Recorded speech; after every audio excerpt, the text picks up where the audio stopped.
जय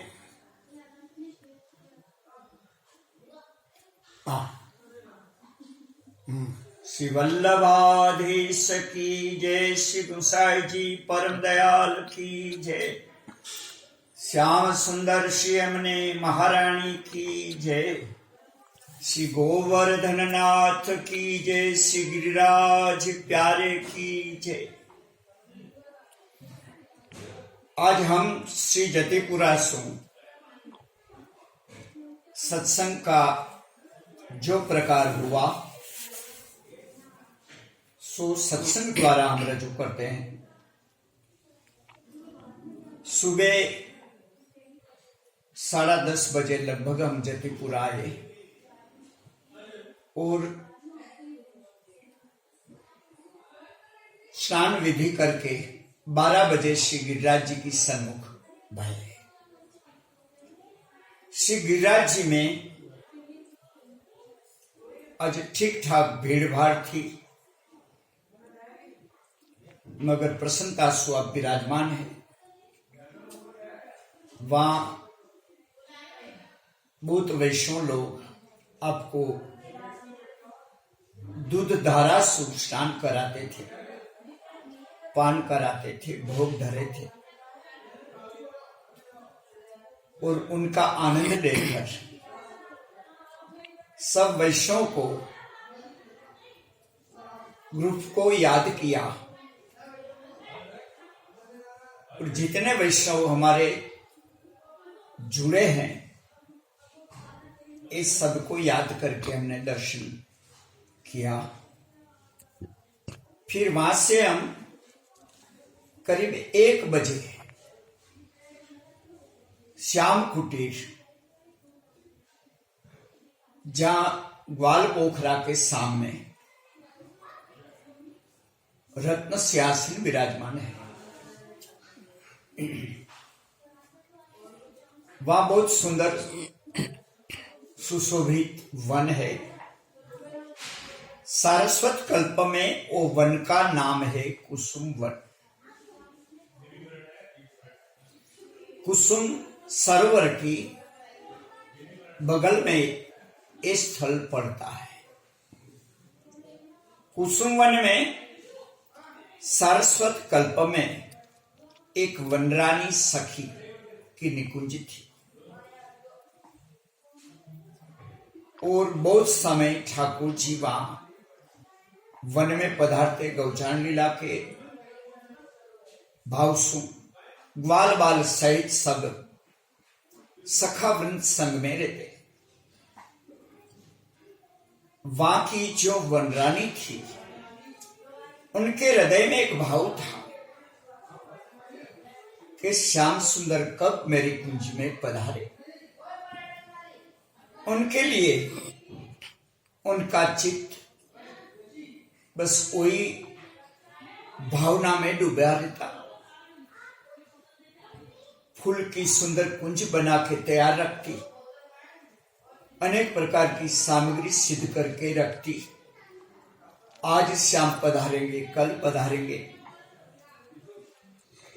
सब भगवत भक्तों ने उस समय भी प्रभु की तपस्या तो करनी पड़ती थी, भजन करना ही पड़ता था। उनके लिए जीवन था उनका। तो श्याम भी अपने भक्त का आर्तनाद देखकर एक दिन गया चराने के लिए पधारे। संग में ग्वाल बाल भी थे, मधु मंगल मनसुखा, अर्जुन, भोज, तोक, सुबल, सिदामा, भोज, ये सब अपनी अतरंग मंडली की संग में प्रीतम विराजमान थे। और आपको याद आया कि वनरानी बहुत समय से राह देखती है। तो प्रभु ने कहा, मधुमंगल तुम सब यहां रहो, मैं अभी आता। ऐसे कह के वनरानी जी की कुंज में पधारे। आज उनका हृदय भराया कि हमारे प्रीतम की कितने समय से राह देखती थी, आज कृपा करके पधारे। मधुर भावसु फूल बिछात करके श्याम को अपने भीतर कुंज में पधारे। अनेक प्रकार के स्वागत किए, फूल माला भी तैयार रखी थी। धरा के दंडो चरणपश करके फिर बाद में भोजन को आपको पधारिए, भोजन करवाए। फिर प्रभु ने कितने समय का मनोरथ उनका जो था उनकी कुंज में सब पूर्ण किया। ऐसे प्रभु दयालु निज भक्त के आर्तनाद को देखकर ऐसे सुख दिया उनको, ऐसे भावात्मक प्रकार से उनकी कुंज में आप विराजे। जब वहां से वापस पधारे तो एक सखी देख गई। उस सखी ने जाकर स्वामिनी जी को बात बता दी कि प्यारी जी, आप श्याम की राह देखते हैं, वो तो वनरानी की कुंज में सो अभी निकल कर गए हैं। तो कहा, मैंने मेरी आंख से देखे। स्वामिनी जी ने कहा, चल मेरी संग। प्रभु तो सखा मंडली में पधारे और गयान को लेके चले गए। स्वामिनी जी यहां आए कुसुम वन में और वनरानी की कुंज में उनको मिले। वनरानी जी प्यारी जी को देख के भयभीत हो गई। अब क्या होगा? उनने कहा, वनरानी, तेरी कुंज में प्रीतम पधारे थे, प्रभु पधारे थे। तो कि नहीं, यहां से तो मैंने देखा ही नहीं। अरे झूठ बोल रही हो, ये सखी ने देखा तेरी कुंज में सू निकले। तो कहा, प्यारी जी, यहां से एक गया ढूंढने निकले थे, तो आप गया को लेकर पधारते। मैंने विनती करी, रंजक खड़े रहे मगर पधार पे। स्वामिनी जी ने कहा, अरे इतना झूठ बोल रही हो मेरी सामने, जा तू हीन योनि मां जन्म ले। ओ कुसुम वन में ए लीला भाई, हीन योनि में जन्म ले ऐसा कहा तो उनने पैर पकड़ करके रुदन किया और बहुत ही मन में दुख हुआ। मगर प्यारी जी के सामने ऐसा झूठ बोलना ठीक नहीं, ऐसा हृदय में भाव तो हुआ, मगर फिर क्या करें। कितने समय के बाद वनरानी को गोवर्धन में एक चौड़ा के घर जन्म लेना पड़ा। हीन जाति चौड़ा तो गोवर्धन की नित्य बाजार साफ करे, सोहनी करे, प्रभु का स्मरण करे। श्री गुंसाई जी गोकुल से नित्य पधारते अश्व पर, कभी दर्शन करके हाथ जोड़ के एक साइड में खड़ा रहता। ऐसे करते करते एक दिन श्री गुंसाई जी की इनके ऊपर दृष्टि पड़ गई और आप जान गए कि तो श्री जी के लिए हीन योनि में आना पड़ा। ये तो वनरानी है। गुंसाई जी अश्वस्व नीचे उतर कर उनके ऊपर कृपा दृष्टि करके दान दे दिया। श्री गुंसाई जी ने कृपा करके उनको दान देकर कहे, तो मेरे पीछे पीछे आओ। उनको रुद्र कुंड में स्नान भी करवाया। फिर कहे, अब तू मेरी संग में ऊपर आ।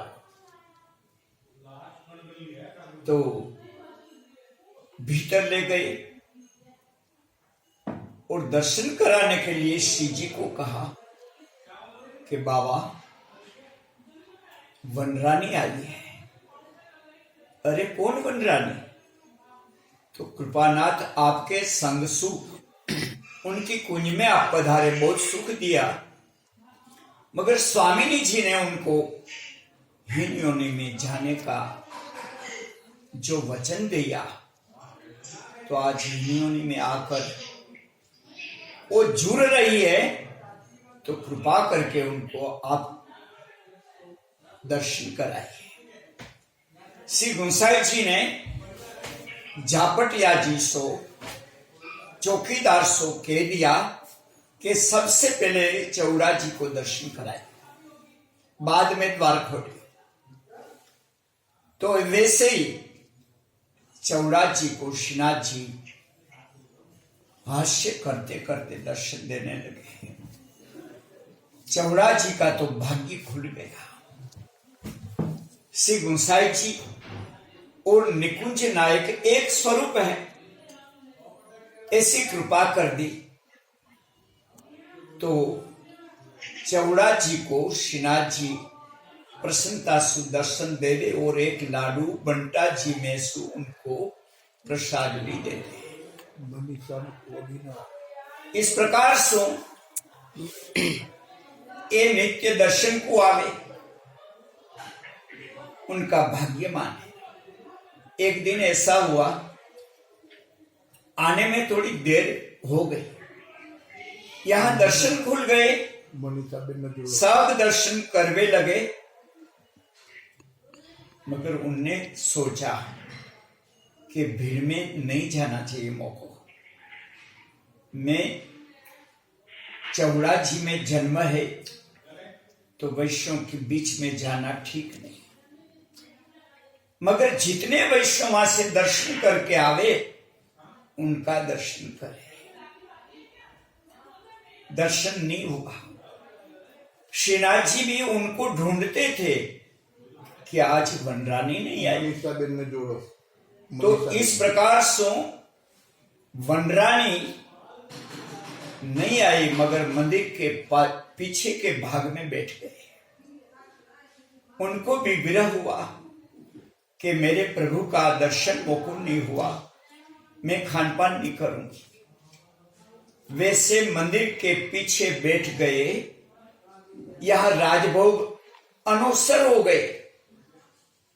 तो श्री ठाकुर जी ने सोचा कि आज वनरानी भूखी रहेगी और दर्शन भी नहीं किया, बिना दर्शन को प्रसाद नहीं लेंगे।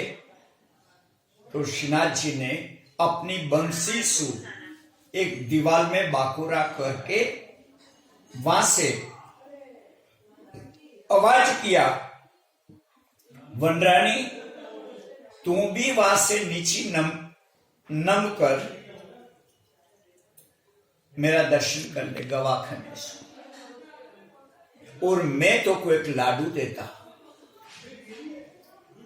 तो लाडू वहां से पधराया, आपने भी नीचे मुखारबिंद रखकर उनको दर्शन करवाया।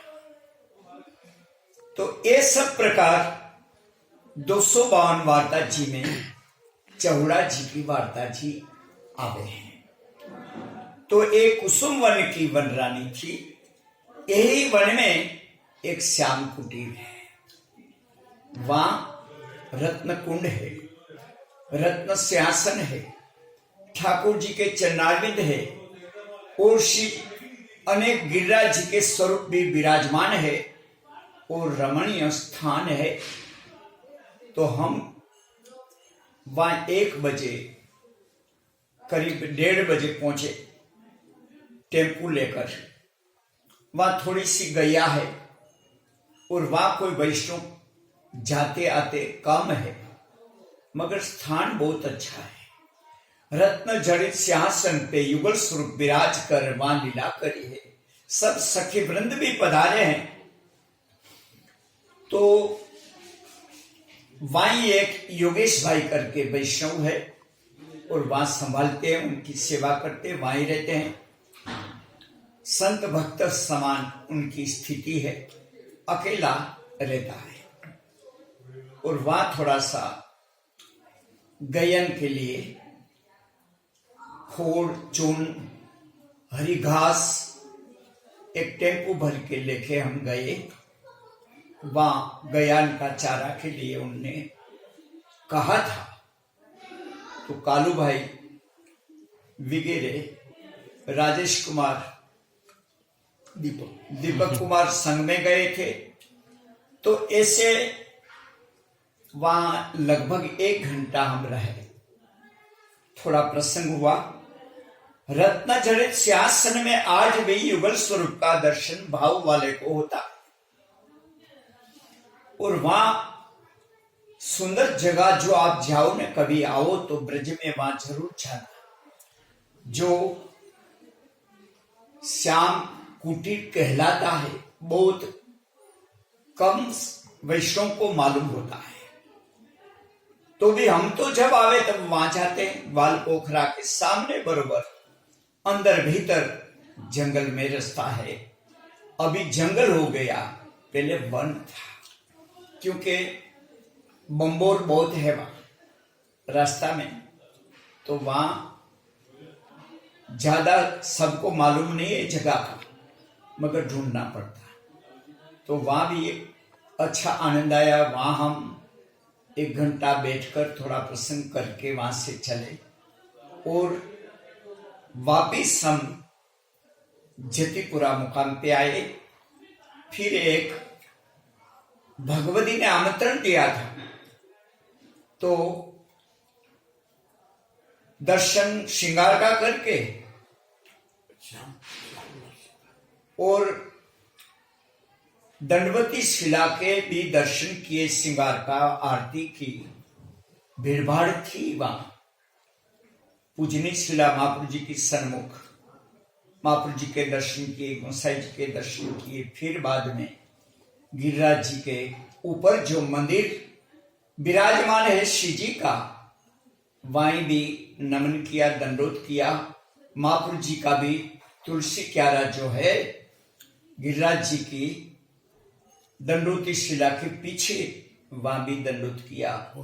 ऐसे करके एक भगवती के घर पे जाकर वहां हम थोड़ा सा सत्संग करें। वो पुराना है, यहाँ रहते हैं और भाविक है।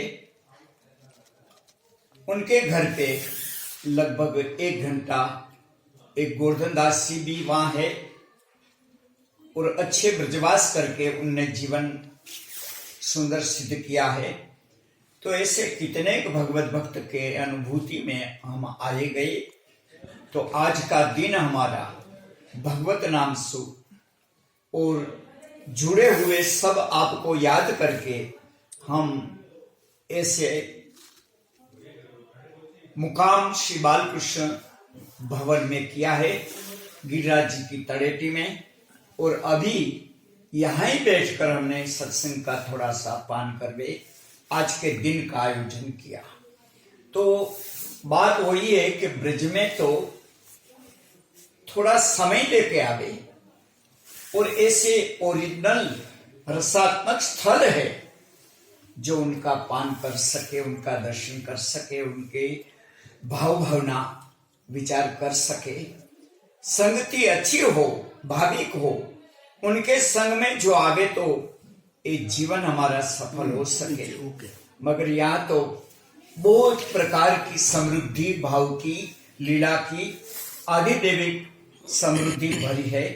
उनके लिए हमारा थोड़ा अध्ययन और अनुभवी के संग में आना जाना उत्तम प्रकार का दान कर सके।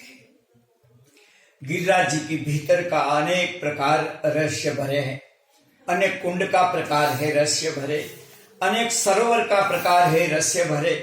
तो ये भावना को लेकर हम थोड़ी धीरज लेकर आवे और 15 दिन का समय लेकर जो चले न, तो हम गिरिराज जी के आसपास के जितने स्थल है उनका पान कर सके। क्योंकि प्रभु ने यहाँ बहुत लीला करी है। सारस्वत कल्प में श्री गिरिराज जी भी आपके लिए विराजमान है। हरिदास वर्य धर है, कृष्णदास है, शैलराज है, क्योंकि नाम प्रमाणे उनमें अनेक लीला का भीतर भाव भरे हैं। तो उनके भावना सु हम आवे, पान करने के लिए आवे। बाकी तो सब परिक्रमा करवे को आते हैं। परिक्रमा करो मगर कभी परिकर को भी मिलना चाहिए, क्योंकि भीतर अपने परिकर तो सब यही है। जहां हम है वहां यात्रा है। परिक्रमा तो हमारी सब जगह पे हो रही है, मगर यहाँ तो हमारा परिकर, हमारा घर है, हमारा निज धाम है। हमारे प्रीतम अपना ऊंची भुजा करके हमको बुला रहे हैं।